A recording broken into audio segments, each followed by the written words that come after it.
Good morning বন্ধুরা, আমি বাড়ির দিদি সুস্মিতা ব্যানার্জি চলে এসেছি আজকে একটা ব্লগ নিয়ে। ব্লগটা আজকে সকাল থেকে শুরু করলাম। সকালবেলায় আজকে আর এক কাপ চা না, আজকে হচ্ছে হেল ড্রিঙ্কস। আমার সকালবেলায় চা আজকে খেতে ভালো লাগছে না, তাই আমি হেল ড্রিঙ্কস আর বিস্কুট নিয়ে বসে পড়লাম। পরেই আজকে ব্লগটা শুরু করছি। এই যে বিস্কুট আর হেল ড্রিঙ্কস দিয়ে। তাহলে সারাদিন আমি কি করি, কোথায় যাই, কি খাই, সবই তোমাদের কাছে আজকে শেয়ার করব। তোমাদেরকে রোজই তো শেয়ার করি, আজকেও শেয়ার করব। তাহলে দেখতে থাকো, সঙ্গে থাকো। আর যারা নতুন বন্ধু আছো তারা কিন্তু চ্যানেলটিকে অবশ্যই সাবস্ক্রাইব করে দিও আর বেল নোটিফিকেশনটা অন করে রেখো, যাতে আমি ভিডিও ছাড়লেই তোমাদের কাছে চলে যায়।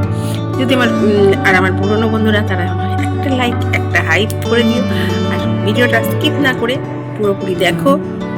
তাহলে দেখতে থাকো বাড়ুজ্জে দিদি রোজ নামচা। তোমরা তো জানোই আমার গ্যাস ফুরিয়ে গেছে। আগের দিনই বুক করেছি, বুক করা এবার আজকেই চলে এসেছে গ্যাসওয়ালা।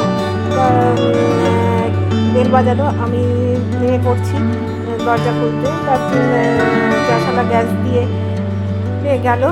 হ্যাঁ দেখো, গ্যাসওয়ালা গ্যাস দিয়ে চলে যাচ্ছে।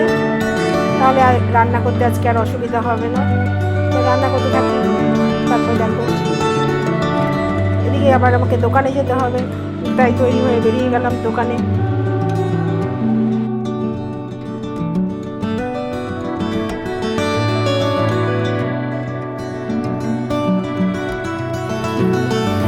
গ্যাস তো নিয়ে গেছে, রান্না বসিয়ে দিয়েছি। এদিকে মাঝে আবার সৌম্য পাঠালো যে কিছু জেরক্স করতে, রান্না করতে করতে আবার জেরক্স করতে গেলাম। করে এসে এখন আবার রান্নাটা করতে শুরু করেছি। দেখো কি রান্না করছি, মাথা দিয়ে সবজি দিয়ে একটা তরকারি করছি।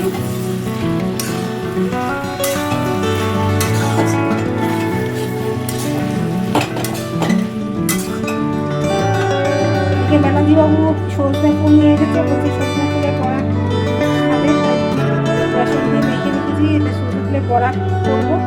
আর ছেলে মেয়ের জন্য মাছের তেল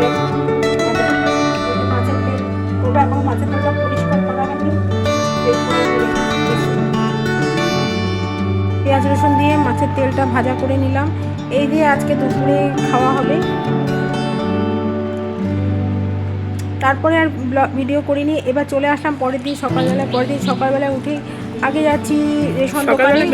বেরিয়ে পড়লাম রেশন দোকানে যাওয়ার কথা মনে থাকে না, কারণ এই দেখো রেশন দোকানে যাচ্ছি, তাহলে তো কার্ড নষ্ট হয়ে যাবে।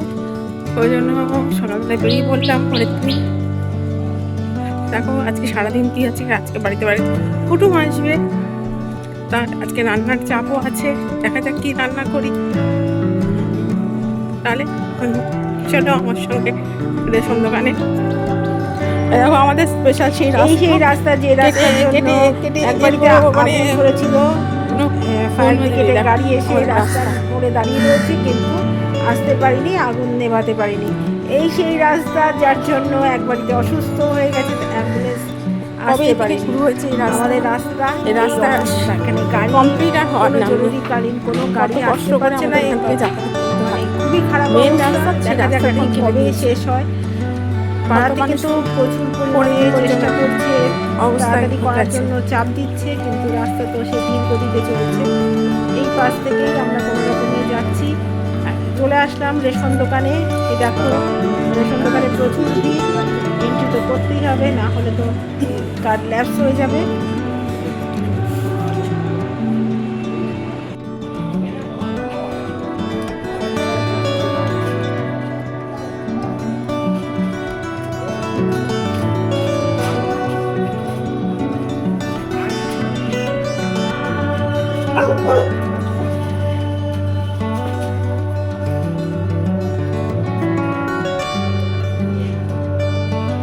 রেশনের এন্ট্রি করে দিয়ে আবার আসলাম বাজার থেকে বাজার করে নিয়ে এখন আবার বাড়ি যাচ্ছি, রান্না বান্না করতে হবে।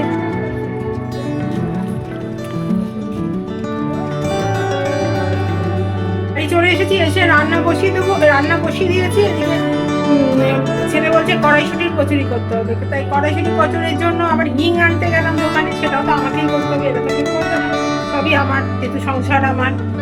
আর এদিকে দেখো কড়াইশুটিগুলো পেস্ট করে নিয়েছি। আজকে বেশি কিছু রান্না করবো না, কড়াইশুঁটি কচুরি করবো আর ভাত আর মাংস, আর কিছু করবো না, তাই কুটুম খাবে। তাহলে দেখো এরপরে কি করছি। সর্ষের তেল দিয়ে নিয়েছি, তেলটা গরম হতে থাক।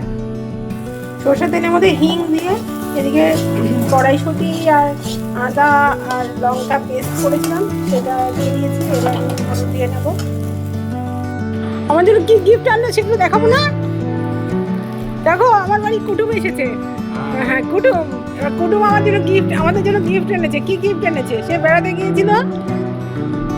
তুই কোথায় বেড়াতে গিয়েছিলে? মায়াপুর থেকে কি কি এনেছে দেখো।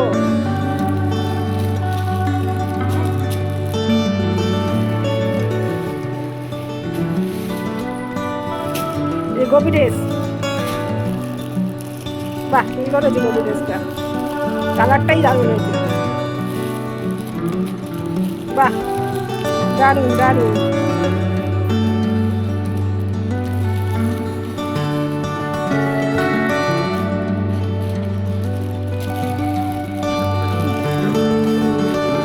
দেখেছো কত কিছু গিফট নিয়েছে মায়াপুর ঘুরতে গিয়ে।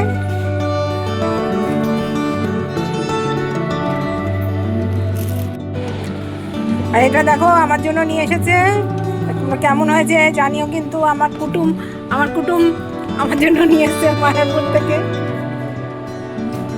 কড়াইশুঁটির কচুরি আর মিষ্টি নিয়ে যাই কুটুমকে দেওয়ার জন্য। কুটুম অর্থাৎ এসেছে কুটুম আমার বাড়িতে। এদিকে দুপুরে ভাত হয়ে গেছে, এদিকে চাটনিও হয়ে গেছে। দেখো চাটনি করে ফেলেছি। আজকে চা করবো বলে জল নিয়েছিলাম কিন্তু চা আর করলাম না। এদিকে মাংস বসিয়ে দিয়েছি, মাংসের জন্য আলু ভাজা বসিয়েছি। এই যে মাটন রান্না হবে।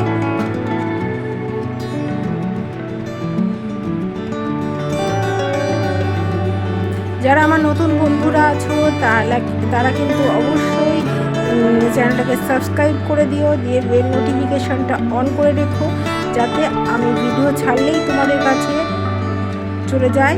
আর যারা আমার পুরনো বন্ধু আছো তারা আমার একটা লাইক একটা হাইপ করো যদি ভিডিওটা ভালো লাগে।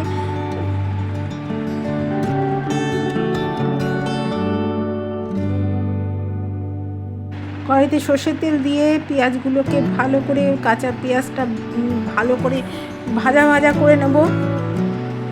তারপরে বাটা মশলা দিয়ে দিলাম, রসুন আদা শুকনো লঙ্কা সব মশলা বেটে নিয়ে সেটা দিয়ে দেব, দিয়ে ভালো করে মশলাটা কষাবো। আর ওদিকে মশলার গ্রেভিটা করবার জন্য আমি একটু পেঁয়াজ বাটা দিয়ে নিয়েছি। আমার জায়দের কাছে শুনেছি যে পেঁয়াজ বাটা দিলে ঝোলটা বেশ ভালো হয়, সেই জন্য আমি পেঁয়াজ বাটাও দিয়ে নিয়েছি। এটা আমি আমার বড় জায়ের কাছ থেকে শিখেছি। মশলাটা ভালো করে কষাবো, কষিয়ে তারপরে মাংসটা দিয়ে দেবো।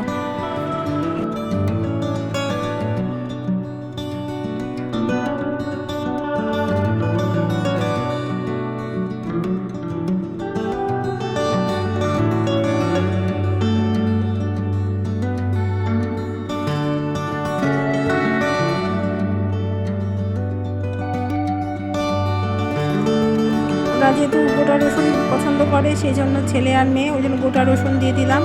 তার জন্য দেখো মাংসটা ভালো মতো কষিয়ে নিয়েছি, এবার ঢাকা দিয়ে দেবো। তাহলে আমার রান্নাটা এখানেই শেষ হচ্ছে। আমার ভিডিও যদি ভালো লাগে তাহলে আমার সঙ্গে যুক্ত হয়ে যাও। তাহলে এখানেই ভিডিওটা শেষ করছি। টাটা বাই বাই, আবার দেখা হবে অন্য কোনো ব্লগে। আমরা ততক্ষণে দুপুরের লাঞ্চটা সেরে নিই। তোমরা আমার ভিডিওটা দেখতে থাকো, কেমন হলো কমেন্টে জানিও। Tata bye bye.